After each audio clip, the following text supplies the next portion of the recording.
چونکہ یہ ایک free question answer session open ہے، پہلے بھی ہو رہا تھا لیکن اس طرح ریکارڈنگ نہیں ہوتی تھی، 4 گھنٹے ہوتا تھا. لیکن یہ بھی ہمارے علماء کی مہربانی ہے، تو کہتے تھے کیلا بیٹھ کے لگا رہتا ہے، ہم بھی کہتے تھے ٹھیک ہے تم بھی لگے رہو یہ بات میں. لیکن ظاہر ہے کہ ہر وقت کا ہر ایونٹ کا ایک موقع ہوتا ہے. اب جب اکیڈمی شفٹ کی تو ہم نے سوچا کہ اب ہمارے پاس جگہ بھی اچھی ہے، ہم اسے زیادہ مینیج کر سکتے ہیں، بڑی جگہ ہے، تو ان کا یہ گلہ بھی دور کر دیں، اور یہ پبلک سیشنز ریکارڈ ہونا شروع ہو گئے. اچھا، بعض لوگ یہ بھی کہتے ہیں کہ جی وہ یہ پرچیاں انہوں نے خود بنا کے رکھی ہوتی ہیں. میں اس ویڈیو کی وساطت سے کہتا ہوں کہ آپ دنیا میں کوئی ٹاپک اٹھائیں، بس میری ویڈیو نہیں دیکھنی، دنیا کی ہر کتاب پڑھ لیں اس موضوع پہ، اور ٹائم قیامت تک کے لیے ایک دفعہ اس طرح کا لیکچر ریکارڈ کروا دیں جو ہم نے ٹاپکس کے اوپر گفتگو کی ہوئی ہے. علم وہ ہے جو سامنے نظر آ رہا ہے. یہ تو کسی شخص کی بڑائی ہے کہ وہ بڑی ذمہ داری کے ساتھ چیزوں کو تیار کر کے بیان کرتا ہے. اگر اس طرح ہے، یہ پبلک سیشنز آپ نے دیکھے ہیں، یہ بھی اب مجھے نہیں پتہ ان پرچیوں میں کیا لکھا ہوا ہے. باقی جو اللہ تعالیٰ شرح صدر کرتا ہے، انسان کو فہم دیتا ہے، اس کے مطابق بات کر دیتے ہیں. جو نہیں پتا ہوگا معذرت کر لیں گے انشاءاللہ تعالیٰ. اصل چیز یہ ہے کہ بعض اوقات انسان کو کریز سے نکل کے بھی کھیلنا پڑتا ہے. سیدنا علی کو مجبوراً دارالخلافہ جو ہے وہ کوفے شفٹ کرنا پڑا، کیونکہ حضرت عمر کے دور میں کوفہ جو ہے یہ مسلمانوں کی فوجی چھاؤنی بن گئی تھی، اور حضرت عمر نے باقاعدہ یعنی آپ سمجھ لیں کہ فوج اپوائنٹ کر لی تھی. پہلے تو ہر بندہ ہی اپنی محبت سے جہاد میں چلا جاتا تھا، جس سے ہمارے تبلیغی جماعت والے جاتے ہیں تبلیغ کے لیے. لیکن ظاہر ہے کہ جب رومنز اور پرشینز کے ساتھ واسطہ پڑا، پھر پرشین امپائر تو چلیں گر گئی، رومن امپائر جزیہ دینے پر آمادہ ہو گئی، اور بقیہ کی جو رومن امپائر تھی ظاہر ہے وہ بھی ایک ٹکر کی سپر پاور تھی مسلمانوں کے مقابلے پہ، نمبر 2 سے ہی، جیسے امریکہ کے مقابلے میں رشیا. تو بہرحال خطرہ تو لگا رہتا ہے، تو آپ کو تیاری تو اتنی کرنی پڑتی ہے. تو سیدنا عمر نے سوچا کہ دارالخلافہ تو مدینہ شریف ہے، اور جو اسلامک اسٹیٹ ہے مسلمانوں کی، اس کی باؤنڈریز جو ہیں وہ اتنی دور تک پھیلی ہوئی ہیں. پھر سیدنا عثمان کے دور میں تو افغانستان اور رشیا بھی تھا، ادھر سے افغانستان اور رشیا، ادھر سے افریقہ کے ملک، کتنا لمبا سپین ہے. اب مدینے سے فوراً فوج کا پہنچنا کسی مسلمان مہم کو سپورٹ کرنے کے لیے مشکل کام تھا. تو انہوں نے پھر سینٹرل پوائنٹ عراق کو بنایا، اس میں بھی کوفہ، تاکہ اگر شام کی طرف سے بھی کوئی حملہ ہو، رومن امپائر کی طرف سے، شام تو مسلمانوں کے پاس آ گیا لیکن باقی تو بجائے مدینہ شریف سے وہ فوج وہاں پہنچے تو وہیں سے موو کرے. پھر سیدنا علی کے دور میں جب یہ قصاص عثمان کے نام کے اوپر بعض لوگوں نے خالصتاً نیک نیتی کے ساتھ ہنگامہ کھڑا کیا، اور بعض لوگوں نے اپنے مفادات کے حصول کے لیے، تو پھر سیدنا علی کو مجبوراً کوفے شفٹ ہونا پڑا، کیونکہ بعض لوگ قانون کو ہاتھ میں لینے کے لیے مکے سے کوفے پہنچ کے بجائے مدینہ شریف آنے کے. ایون آج کے دور میں بھی دیکھیں، اگر کسی کو پرائم منسٹر سے کوئی ایشو ہوتا ہے تو وہ دھرنا اسلام آباد میں دیتا ہے کہ پرائم منسٹر وہاں بیٹھے ہوئے. اب مسئلہ یعنی اسلام آباد کے ساتھ ہو اور آپ جا کے جیل میں دھرنا دے دیں تو یہ تو نہیں ہوتا. اس زمانے میں یہی ہوا، اور اس زمانے میں تو آپ کو پتہ ہے جو حالات و واقعات تھے، نہ کوئی ٹرین، نہ کوئی جہاز، نہ کوئی فاسٹ موونگ وہیکلس. تو پھر سیدنا علی کو مجبوراً کوفے شفٹ ہونا پڑا، کیونکہ وہ کوفے پہ حملہ آور ہو رہے تھے، اور انہی کو روکنے کے لیے پھر جنگ جمل سیدنا علی کو کرنی پڑی. آج ہماری ویڈیو بھی جنگ جمل کے حوالے سے آ گئی ہے، وہ آپ دیکھ لیں، طبیعت صاف ہو جائے گی انشاءاللہ. جن لوگ آپ میں سے کتنے لوگوں نے دیکھ لی ہے وہ؟ ہاں جی، ہاں، انہوں نے تو دیکھنی تھی، یہ تو کام ہی اور کوئی نہیں کرتے ہیں. اچھا، تو باقی لوگ دیکھ لیجئے گا، ایک ایک ریفرنس میں نے اس میں لگایا. تو ہم نے بھی جب یہ اپنا مرکز شفٹ کیا مجبوراً، کیونکہ برخانہ بک گیا تھا، پر پھر بھی ہم سال ایک چلاتے رہے. نیکسٹ جو آنر آئے انہوں نے کہا نہیں میں نے تو اسے گرانا ہے، انہوں نے گرانا بھی شروع کر دیا. وہ کہتے ہیں ہم اس کی پلاٹنگ کر کے بیچیں گے. تو میں نے کہا چلیں آپ پھر اس پبلک سیشنز کی ریکارڈنگ بھی شروع کریں تاکہ ایک پراپر کھلی جگہ بھی ہے. وہاں تو آپ کو پتہ ہے کہ آدھے بندے اندر بیٹھے ہوتے تھے, آدھے باہر بیٹھے ہوتے تھے. اندر تو 155-60 کی گنجائش تھی, وہ بھی بالکل مرغیوں کی طرح جوڑ کے. یہاں ماشاءاللہ 300+ کی گنجائش موجود ہے اندر ہی. تو یہ سیشنز شروع کیے. اور آخری بات جو میں ہر دفعہ ہی کرتا ہوں پھر کر دوں, چونکہ ہر دفعہ نئے لوگ آتے ہیں, یا قسمت یا نصیب دوبارہ آئیں ملاقات کے لیے. ظاہر ہے اتنی دور سے ٹریولنگ کر کے آنا, کراچی سے, وزیرستان سے, پشاور سے, انٹیریئر سندھ سے, ایون بلوچستان سے لوگ آتے ہیں, باہر کے ملکوں سے بھی بہت لوگ آتے ہیں. مشکل ہوتا ہے, زیادہ تر کی خواہش ہوتی ہے چلے ملاقات ہو جائے گی, کوئی تصویر کی بدعت حسنہ ہو جائے گی, وہ لیکن اینڈ پہ انشاءاللہ. تو ہر بندے کے دل میں یہ خواہش ہوتی ہے کہ میں اپنی کوئی بات کروں. اب آپ مجھے بتائیں اتنی بڑی پبلک کے اندر اگر ہر بندہ 5 منٹ بھی لے تو آپ ذرا گھنٹے گننا شروع کریں, کئی دن چاہیے, اور 5 منٹ میں تو کسی کی بات مکمل نہیں ہوگی. پلس میں اس میں بات ہمیشہ کرتا ہوں, اگر آپ کو اللہ کی راہ میں کسی سے کوئی تکلیف اٹھانی پڑی ہے, اپنے گھر والوں سے, اپنے معاشرے سے, محلے کے امام مسجد یا علماء سے, تو اس تکلیف کا گلہ آپ اللہ سے کریں. اور گلہ کیا, شکر ادا کریں کہ ہم بھی انگلیاں کٹا کے چھوٹی سی تکلیف سے گزر کے اپنے آپ کو انبیاء کرام علیہم السلام, ان کے جانثار صحابہ کرام علیہم رضوان, ان کے اہل بیت علیہم السلام کی صف میں آخر میں ہم بھی شامل ہو جائیں, اور اللہ تعالیٰ ان بڑی ہستیوں کی شفاعت قیامت والے دن ہمارے حق میں قبول کرے, آمین. تو ہمارے لیے بھی کوئی نجات بن جائے گی. تو اس کو عوام میں ڈھنڈورا پیٹنے کی یا میرے سامنے رونا رونے کی ضرورت نہیں ہے, اپنی نیکیوں کو چھپا کے رکھیں. حسن بصری تابعی کا قول ہے, وہ کہتے ہیں میں نے صحابہ کو اپنے نیک کاموں کو ایسے چھپاتے ہوئے دیکھا ہے جس طرح تم اپنے گناہوں کو چھپاتے ہو, کہ ان کو یہ ڈر لگا رہتا تھا کہ کہیں کہ لوگوں کو پتہ چل گیا تو ہمارا ثواب ہی نہ ضائع ہو جائے. ٹھیک ہے, وہ صحیح بخاری میں حدیث ہے نا,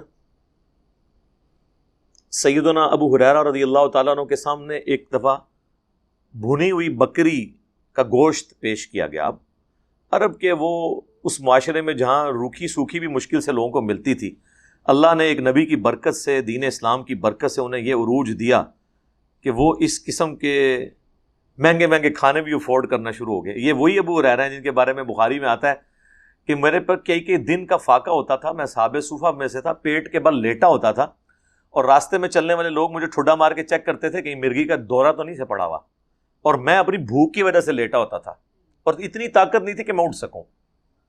اور وہی ابو ہریرہ نے یہ وقت بھی دیکھا ہے جو بخاری مسلم میں حدیث ہے, مجھے اپنے بعد تم سے یہ خطرہ نہیں ہے کہ تم بھوکے مرو گے یا تم شرک کرنا شروع کر دو گے, مجھے یہ خطرہ ہے کہ دنیا کے مال کے دہانے تم پہ کھول دیے جائیں گے اور تم دنیا کی محبت میں ایک دوسرے سے لڑو گے اور اسی طرح تباہ و برباد ہو جاؤ گے جس طرح اگلی قومیں ہو گئی. اور حضرت ابو ہریرہ جب یہ حدیثیں بیان کرتے تھے تو وہ کہتے تھے کہ ہمیں ہر وقت یہ ڈر لگا رہتا ہے کہ ہم اسی فتنے میں مبتلا نہ ہو گئے ہوں, اور جو بدر و احد میں شہید ہو گئے وہ انہوں نے جنت کا پھل حاصل کر لیا, ہمیں کہیں اللہ تعالیٰ سب کچھ دنیا میں ہی نہ دے رہا ہو, وہ ڈرتے رہتے تھے. تو بخاری میں کہ وہ بھنی ہوئی بکری کا گوشت جب ان کو پیش کیا گیا تو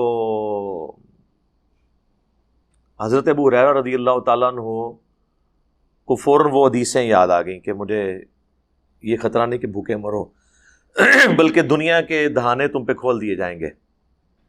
ٹھیک ہے, اور پھر ان کو نبی علیہ السلام کی وہ فقر اور وہ آپ کی غربت اور آپ کے فاقے یاد آئے. ٹھیک ہے, اور وہ صحابہ جو غزوہ احد کے اندر, بدر کے اندر بڑی غربت کس پرسی کی حالت میں شہید ہوئے, ان کی ساری باتیں ان کو ریمائنڈ ہونا شروع ہوئیں, اور وہ فوراً وہاں سے اٹھ گئے. انہوں نے کہا کہ نبی علیہ السلام کی تو پوری زندگی اسی طرح گزری ہے, انہوں نے وہ گوشت کھانے سے انکار کر دیا. اس طرح صحیح بخاری میں ایک اور حدیث آتی ہے کہ ایک اور صحابی تھے, حضرت سعد ابن ابی وقاص تھے یا کوئی اور, ان کے سامنے جب ٹھنڈا پانی پیش کیا گیا یا کوئی مشروب, تو بس وہ پکڑ کے ہی انہوں نے رونا شروع کر دیا کہ ہمارے ساتھی تو بڑی غربت میں دنیا سے چلے گئے, ان کی محنتوں کا پھل ہم لوگ کھا رہے ہیں. وہ پانی بھی ان کے ہاتھ میں ہی رہ گیا, پی نہیں سکے. تو ویسے یہ بڑا مشکل وقت تھا. میں کہتا ہوں یہ فلموں میں جو کچھ آپ ٹریجک سٹوریاں دیکھتے اور سنتے ہیں وہ تو کچھ بھی نہیں ہے جو صحابہ کی زندگی میں آپ کو اتار چڑھاؤ نظر آتا ہے. ایک طرف غریب بدو مکے کے اور پھر دنیا کے امام بن گئے. انہوں نے اپنا پرانا وقت کبھی بھلایا نہیں ہے. صحیح بخاری میں موجود ہے, نبی علیہ السلام نے فرمایا کوئی پیغمبر ایسا نہیں گزرا جس نے بھیڑ بکریاں نہ چرائی ہوں. تو صحابہ نے کہا یا رسول اللہ آپ فرمایا ہاں میں نے بھی چند درہم کے عوض, بڑے حقیر سے مال کے عوض مکے کے لوگوں کی بکریاں چرائی ہیں. یعنی کہ میں نے غربت کا وہ وقت دیکھا ہے. اچھا وقت تو آپ پہ مڈل ایج میں آیا جب آپ کی شادی ایک امیر عورت سے ہوئی, لیکن جب اسلام کی خدمت شروع کی پھر آپ کے اوپر وہی مشکل وقت آ گیا. اور یہی ایک پیغمبر کی نشانی ہوتی ہے کہ اس نے اتنے بڑے غلبے کے بعد اپنے لیے کچھ حاصل نہیں کیا. حالانکہ آپ اعلان نبوت سے پہلے اچھی زندگی گزار رہے تھے, لیکن بخاری مسلم میں آتا ہے کہ وفات تک سیدہ عائشہ کہتی ہیں ہماری حالت تھی کہ بعض اوقات 1 مہینے, بعض اوقات 2, بعض اوقات 3 مہینے تک بھی ہمارے گھر میں چولہا نہیں جلتا تھا. یعنی پکی ہوئی چیز ہم کھا نہیں سکتے تھے. 2 کالی چیزوں پہ گزارا ہوتا تھا, ایک کھجور اور ایک پانی. اور وہ بھی کوئی ٹنوں ٹن کھجوریں نہیں ہوتی تھی, 2 کھجوریں صبح 2 شام کے وقت, اور ایک میٹھا پانی کا پیالہ صبح اور شام. کیونکہ عرب میں میٹھا پانی کا پیالہ اس کا حصول بھی کئی کلومیٹرز کی پیدل واک ہوتی تھی. جس طرح آج آپ انٹیریئر سندھ میں, جنوبی پنجاب میں, یا آپ بلوچستان میں جائیں تو عورتیں بیچاری کئی کلومیٹرز تک وہ مٹکے, اور وہ میٹھے پانے کے لیے وہ میٹھا ہی ہوتا ہے, صاف نہیں ہوتا, گدلا الگ سے ہوتا ہے اور اس میں جراثیم الگ سے. عرب کے لوگوں کا بھی یہی حال تھا. تو ان کو وہ اپنے پرانے سارے وقت یاد آتے تھے. تو نبی علیہ السلام نے اس سے کوئی دنیاوی منفعت حاصل نہیں کی ہے. حتیٰ کہ غزوہ خیبر کے بعد جب آپ کو وسعت ملی تو آپ کی بیویوں نے گلہ کیا کہ ہمارا کوئی خرچہ بڑھائیں. خرچہ یہ نہیں تھا کہ انہوں نے کوئی بہت ایکسٹرا آرڈنری خرچہ, کہتے تھے کوئی سبسسٹنس لیول پہ تو ہمیں دیں. تو قرآن میں آیات نازل ہوگی کہ اے نبی اپنی بیویوں سے فرما دو کہ اگر وہ دنیا کا مال اور دنیا کی عیسائشیں چاہتی ہیں نا تو آؤ میں تمہیں دے کر طلاق دے کے رخصت کر دوں. اگر تم اللہ اور اس کا رسول اور آخرت کا گھر چاہتی ہو اسی غربت میں میرے نبی کے ساتھ گزارا کرو. سورۃ الاحزاب میں آیات آئیں اور بخاری مسلم کے الفاظ ہیں حضور یہ آیات نازل ہوئیں تو ظاہر ہے حضور کو تو جو حکم ملتا تھا آپ وہی پرفارم کرتے تھے. اس میں حکم تھا اے نبی اپنی بیویوں کو حضور ایک بیوی کے گھر گئے اور کہا کہ یہ اللہ نے مجھے حکم دیا, اب تم اپنے ماں باپ سے مشورہ کر لو, تم نے میرے ساتھ رہنا ہے تو پھر یہی غربت ہے, اور اگر دنیا کا مال لینا ہے پھر میرے ساتھ نہیں رہوگی. یہ فیصلہ کرو کہ تم اللہ کے نبی کی بیوی رہنا چاہتی ہو دنیا اور آخرت میں ہے. تو سب نے کہا یا رسول اللہ ہم مشورہ کریں گے, ہم آپ کو چوز کرتے ہیں, اللہ کو چوز کرتے ہیں, آخرت کے گھر کو. الحمدللہ اتنی وفادار بیویاں حضور کے ساتھ, الحمدللہ. پھر خلفائے راشدین کو بھی دیکھیں, انڈیپینڈنٹ ریسورسز سے فیصلہ کر لیں کہ کیا حضرت ابو بکر, حضرت عمر, حضرت عثمان, مولا علی تو خیر ویسے ہی فخر کی زندگی تھی ان کی, یہ پہلے 3 خلفاء, ان میں سے کسی نے اپنی جائیدادیں بنائی ہیں, اپنے بچوں کو کہیں نوازا ہے. یعنی پوری دنیا پہ حکومت ہو چکی ہو تو بندہ دنیا کی آسائش لیتا ہے. یہی ان کے خلیفہ راشد ہونے کے لیے کافی ہے کہ انہوں نے اس سے کوئی دنیاوی منفعت حاصل نہیں کی. ان کی زندگی اسی طریقے سے درویشی کی گزری ہے. حتیٰ کہ صحیح بخاری میں آتا ہے سیدنا ابو بکر جب خلیفہ بنائے گئے تو انہوں نے کہا لوگوں تمہیں پتہ ہے میرا کاروبار بڑا اچھا چل رہا تھا, میرے بیوی بچوں کا خرچہ اس میں سے نکلتا تھا, اب تم نے امور خلافت میرے ذمہ کر دی ہیں تو میں اگر بازار میں جا کے تجارت کروں گا تو میرے بیوی بچوں کا پیٹ کون پالے گا؟ اگر میں پھر خلافت کا کام پھر اگر پیرلل میں کرتا ہوں تو میں تو وہ کام نہیں کر سکتا. تو یا خلافت کی ذمہ داریاں پوری کروں یا میں کاروبار کر لوں. تو صحابہ نے پھر مشورہ کر کے ایک عام مہاجر کا جو وظیفہ تھا نا وہ حضرت ابو بکر کا وظیفہ لگا دیا کہ ٹھیک ہے جی. اور اس میں الفاظ ہیں بخاری میں, ابو بکر مسلمانوں کی خدمت کریں گے امور خلافت چلا کر, اور مسلمان اس کے عوض ان کا اور ان کے بال بچوں کا پیٹ پالیں گے.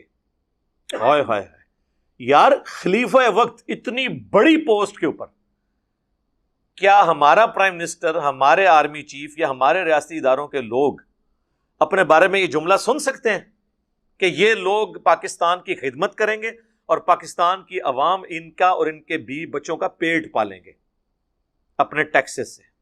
اور ہو رہا ایسے ہی ہے, پیٹ نہیں پال رہے ہم تو وہ کچھ دے رہے ہیں ان کو کہ میں کہتا ہوں باہر کے ملک میں تو وہ ویلفیئر اسٹیٹس ہی نہیں جو ہمارے یہاں پہ اداروں کے لوگوں کے لیے یا بڑے لوگوں کے لیے, پولیٹیشنز کے لیے یہ ویلفیئر اسٹیٹ بنی ہوئی ہے. لوگ کہتے ہیں امریکہ یورپ ویلفیئر اسٹیٹ ہے, ہاں وہ عوام کے لیے ہے, لیکن ان کی عوام بھی وہ یاشی نہیں کر رہی جو ہمارے بڑے یہاں پہ پاکستان کے ٹیکسز پہ یاشی کر رہے ہیں. سب سے بڑی ویلفیئر اسٹیٹ یہ ہے, لیکن چند لوگوں کے لیے, ایلیٹس کے لیے. اور سیدنا ابوبکر جو ہیں, اور میں اس میں ویلیو ایڈیشن کرتا ہوں. لوگ کہتے ہیں جی انجینئر صاحب وہ باتیں بیان کرتے ہیں جو حدیثوں میں نہیں لکھی ہوتی, تو سر اسی سے دنیا میں تبدیلی آئی ہے نا. انجینئر صاحب 1400 سال پرانی حدیث پڑھ کے 1400 سال بعد کے جو حالات ہیں ان کی انجینئرنگ بھی ساتھ کرتے ہیں. مجھے بتائیں جب سیدنا ابوبکر سے لوگ یہ ان کا وظیفہ مقرر کر رہے تھے اور حضرت ابوبکر یہ کہہ رہے تھے کہ اگر میں امور خلافت چلاؤں گا تو میرے بیوی بچے کہاں سے کھائیں گے, تو کسی نے مشورہ کیوں نہیں کیا کہ حضرت مصلی اٹھائیں نیچے سونے دیے کانا ہی کانا؟ ہاں, سنجے سے ٹیلے چکو جیڑے ٹیلے نو ہاتھ پاؤ سونا ہی سونا. تو سرکار تو آڈے جڑا گھوڑا ہے, آپ کا جو گھوڑا ہے اس کے قدموں کی خاک جو اس کے نتنوں میں بیٹھتی ہے اس کو بھی کوئی غوث قطب ابدال بڑے سے بڑا بابا نہیں پہنچ سکتا. تو سرکار وہ تو نگاہیں مار کے سونا بنائیں گے درختوں کو, مسلے اٹھائیں گے تو کانے ہوں گی. سرکار تسی بھی ایک نگاہ مارو نا, اس زمانے سے یہ کام نہیں سنوندے, یہ نہ ہون ہو سکتے نے. آپ بیچ میں ہوتے رہے کیونکہ میڈیا نہیں تھا, اب کر کے بتائے کوئی, سب کہانیاں بنائی رہی. بھائی وہ لوگ ایفرٹ پٹ کرتے تھے, ان کو پتا تھا کہ دنیا میں ایفرٹ ہی تو پٹ کرنی ہے. نگاہ مار کے کچھ ہونا ہوتا تو جنت انعام کس لیے ہوتا؟ کچھ بھی نہیں ہوتا. صحیح مسلم میں حدیث ہے, ابو سلمہ جو بنو سلمہ تھے, ایک قبیلے کا نام ہے, وہ مدینہ شریف کے قریب شفٹ ہوئے. نبی الاسلام ایک چوراہے سے گزرے تو وہ لوگ کھڑے تھے. آپ نے کہا کس لیے؟ ان کا یا رسول اللہ ہم دور گاؤں میں رہتے ہیں تو مسجد نبوی تک پہنچتے ہوئے ہمیں کچھ ٹائم لگتا ہے, ہم نے سوچا مدینہ شریف میں ہی شفٹ ہو جائیں تاکہ آپ کے پیچھے نماز پڑھ لیا کریں, اتنی دور سے آنا پڑتا ہے. آپ نے فرمایا تم جتنے قدم چل کے آتے تھے اتنی نیکیاں تمہیں ملتی تھی. تو انہوں نے حضور کے شہر میں شفٹ ہونے کا ارادہ ترک کر دیا کہ ٹھیک ہے ہم دور سے ہی پیدل چل کے آیا کریں گے تاکہ ہمیں نیکیاں ملیں. ہمارا یہ معصومانہ سوال ہے کہ یہ بعد کے جو بزرگ ہیں وہ تو کہتے ہیں جی ایک نماز پڑھ دینے مدینہ شریف اڑ کے, دوسری اڑ کے پڑھتے ہیں مکہ شریف, تیسری پڑھتے ہیں بیت المقدس, چوتھی بغداد شریف تے پنجویں اجمیر شریف. ہم کہتے ہیں صحابہ کرام تو بےچارے مکان شفٹ کر رہے تھے قریب, ان کو حضور نے کیوں نہیں مشورہ دیا کہ اڑ کے آ جایا کرو؟ کوئی نہیں اڑ سکتا تھا اس زمانے میں. اور جب یہ باتیں کرتے ہیں کہتے ہیں جی آپ بزرگوں کی کرامتیں نہیں مانتے. او جناب کرامت تب مانے جب کرامت ثابت ہو. اس امت کے حق میں تو اللہ نے کئی معجزے نہیں دیے ہیں جو اگلے انبیاء کو دیے ہیں. اس امت کی ڈائنامکس ہی ڈیفرنٹ ہے. اگلی امتوں میں لوگ اللہ کو خوش کرنے کے لیے جنگلوں میں راہب بنتے تھے. اس امت کو بالکل الٹ کام بتایا گیا, قتال. یہ تو بڑا آسان ہے جا کے جنگلوں میں بیٹھ کے اللہ ہو کرنا. اس امت کی رہبانیت قتال میں رکھی گئی. اس امت کی رہبانیت مسجد میں بیٹھنے میں رکھی گئی, جس کا کلائمیکس رمضان کا 10 دن کا اعتکاف ہوتا ہے. اس امت کو معجزہ قرآن دیا گیا. اگلی امتوں کے معجزے ڈیفرنٹ ہوتے تھے. حضرت موسیٰ علیہ السلام کو عصا کا معجزہ دیا گیا نبوت کی علامت کے طور پہ.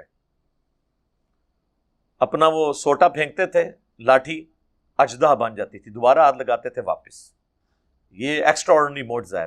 پلانٹ کنگڈم اینیمل کنگڈم میں بدلنا اور اینیمل کنگڈم دوبارہ پلانٹ کنگڈم میں. حضرت عیسیٰ علیہ السلام مردے زندہ کر دیتے تھے اللہ کے اذن سے. زندہ سے مراد یہ نہیں کہ واپس دنیا میں آ کے رہتے تھے, نہیں, جو مرتا تھا نا اسے زندہ کرتے تھے اور وہ حضرت عیسیٰ کے نبی ہونے کی گواہی دیتا تھا, پھر دوبارہ مر جاتا تھا. قبر سے بھی کوئی مردہ نکالا ہے تو وہ وقتی طور پہ ہوتا تھا, لیکن پھر بھی یہ تو دنیاوی اعتبار سے تو امپاسبل ہے. لیکن یہ معجزہ دیا گیا. جب یہ معجزے قرآن میں بیان ہوئے تو نبی علیہ السلام سے بھی کافروں نے کہا کہ اچھا جو اگلے انبیاء کے معجزے تم ہمیں سناتے ہو نا, تم بھی ذرا کچھ کر کے بتاؤ نا اس طرح کا. سورۃ الانبیاء کا سٹارٹ اس سے ہوتا ہے. اللہ تعالیٰ نے فرمایا اگلے لوگ ایمان لے آئے تھے جو تم لے آؤ گے. سورۃ العنکبوت میں آیا اے نبی تم سے معجزے مانگتے ہیں تمہارا معجزہ یہ قرآن ہے. ان کے لیے کافی نہیں کہ قرآن کی آیات صبح و شام ان پہ تلاوت کی جاتی ہے. جو نبی الاسلام کا دعوی نبوت کا معجزہ ہے وہ صرف قرآن ہے، کیونکہ آپ کی نبوت قیامت تک کے لیے تھی، اس لیے اللہ تعالیٰ نے آپ کا معجزہ قیامت تک کے لیے محفوظ بھی کر دیا. انا نحن نزلنا الذکر وانا لہ لحافظون، بے شک اس الذکر قرآن اللہ کی یاد دلانے والی کتاب کو ہم نے نازل کیا اور ہم ہی اس کی حفاظت کرنے والے ہیں. آج موسیٰ علیہ السلام کا عصا کسی شخص کے ہاتھ میں دے دینا تو وہ اجدہ نہیں بن سکتا، لیکن یہ قرآن صحابہ کے پاس بھی معجزہ تھا، قیامت تک آنے والے آخری انسان کے پاس بھی اللہ کا معجزہ ہے، کیونکہ آپ صلی اللہ علیہ وآلہ وسلم کی نبوت قیامت تک کے لیے. ہم اپنے نبی کا معجزہ دکھا سکتے ہیں، کوئی اور پیغمبر کے ساتھ اپنی نسبت جوڑنے والے لوگ ان کا کوئی ایک معجزہ بھی نہیں دکھا سکتے. ان پیغمبروں کو ہم بھی مانتے ہیں، لیکن معجزہ ہم حضرت عیسیٰ کے مردے زندہ کرنے کے واقعے کو صرف قرآن کی وجہ سے مان رہے ہیں. باقی ہمارے پاس کوئی ثبوت نہیں ہے فزیکلی ہم کو ثبوت ہے، لیکن قرآن ہمارے پاس فزیکل ثبوت ہے. اس کے اندر جو پروفیسیز حضور کے زمانے میں کی گئیں اور وہ منون پوری ہوئی، بعد کے بارے میں جو کی گئی وہ پوری ہوئی. اس زمانے کے سب سے بڑے ٹیسٹ پہ پورا اترا، یہ بڑے بڑے شعراء نے اپنے کلام پھاڑ دیے، اور وہ سائنٹیفک فیکٹس جو 1950s سے لے کے اب تک جدید الیکٹرانک مائکروسکوپس کی وجہ سے یا ٹیلیسکوپس کی وجہ سے ڈسکور ہوئے ہیں، ان کی ڈیٹیلز یہاں پہ موجود ہیں. تو ہر ٹیسٹ پہ یہ الحمدللہ کتاب پوری اترتی ہے.